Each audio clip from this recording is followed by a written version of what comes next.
Programa Mais Saúde dessa semana, contando com aquele que é o meu convidado especial favorito, Dr. Roque Marcos Savioli. Pois é, nós vamos ter uma semana inteira dedicada a um tema extremamente importante.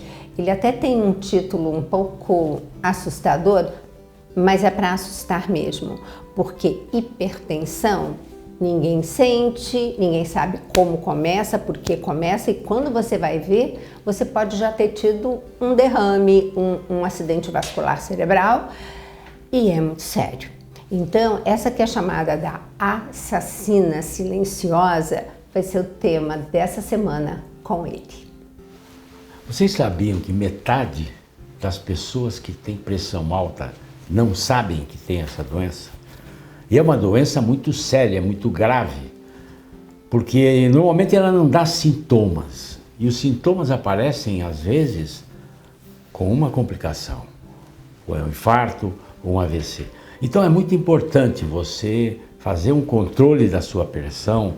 Eventualmente você vai ao posto de saúde ou vai na farmácia para medir a pressão, porque se ela estiver acima dos níveis previstos, hoje, por exemplo, atualmente, pelos novos conceitos, os novos critérios, a pressão arterial ela tem que ser menor do que 12/8.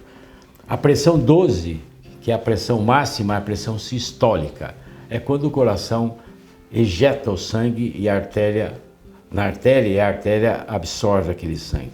Essa medida de pressão é a pressão arterial sistólica. É a primeira que vocês medem no aparelho. E a segunda é a pressão arterial diastólica. É quando a artéria volta, sabe, comprime o sangue para ele voltar.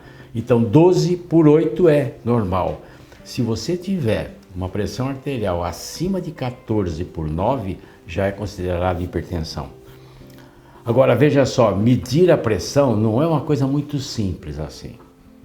Tá? Você tem que ter técnica para medir a pressão. Você não pode chegar em casa e estar medindo a pressão, que ela pode dar alterada. Porque pressão arterial é como a pressão do motor de um carro. Tá? Se você está numa subida, o motor tem que ter uma pressão maior do óleo para poder movimentar o carro. É a mesma coisa. Então, quando você for medir a pressão arterial, primeiro, você tem que dar um descanso de 5, 10 minutos. Tá? Não ter ingerido café antes, relaxar um pouquinho. Eu sempre peço para o paciente, até, sabe que antes de medir a pressão, reza um pouquinho, reza uma Ave Maria, relaxa um pouquinho, para depois medir a pressão. Porque para evitar os problemas da pressão subir durante as medidas. Isso é muito comum, sabe?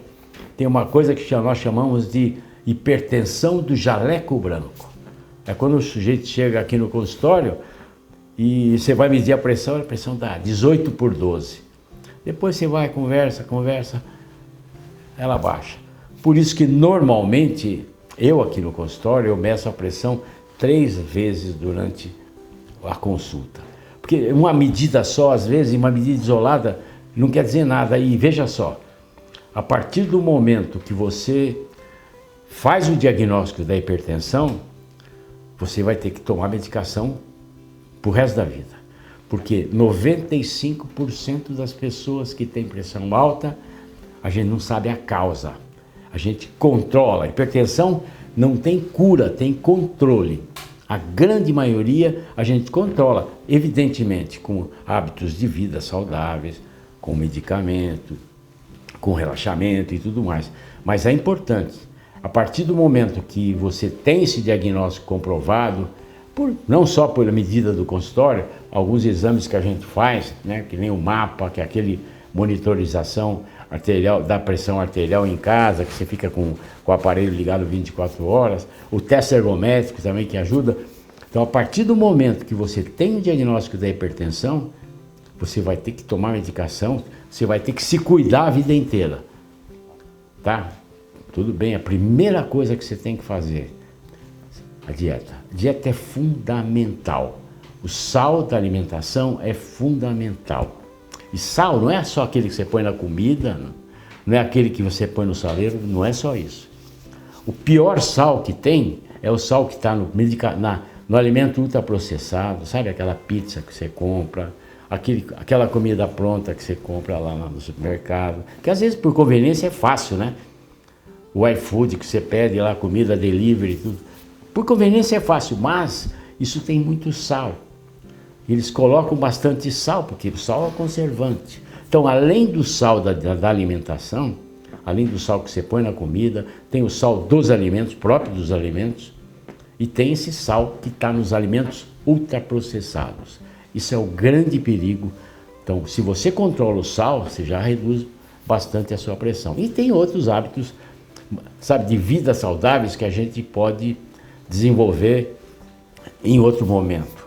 Mas olha, a alimentação, se você tira o sal da sua comida, você já reduz a sua pressão e bastante. É para ficar assustada, sim. Principalmente nós mulheres, viu? Eu tenho visto cada dia mais mulheres acima de 40 anos, mas também com o estresse que nós passamos. Quantas habilidades nós temos que desenvolver durante o dia? Lembra da pandemia? A gente ficava lá tentando fazer reunião, os filhos vindo em busca de ajuda e o pai ali na sala fazendo reunião e ninguém incomodando. Pois é, nós mulheres acabamos tendo muito mais estresse e muito mais trabalho e por isso mesmo nós temos que nos cuidar melhor.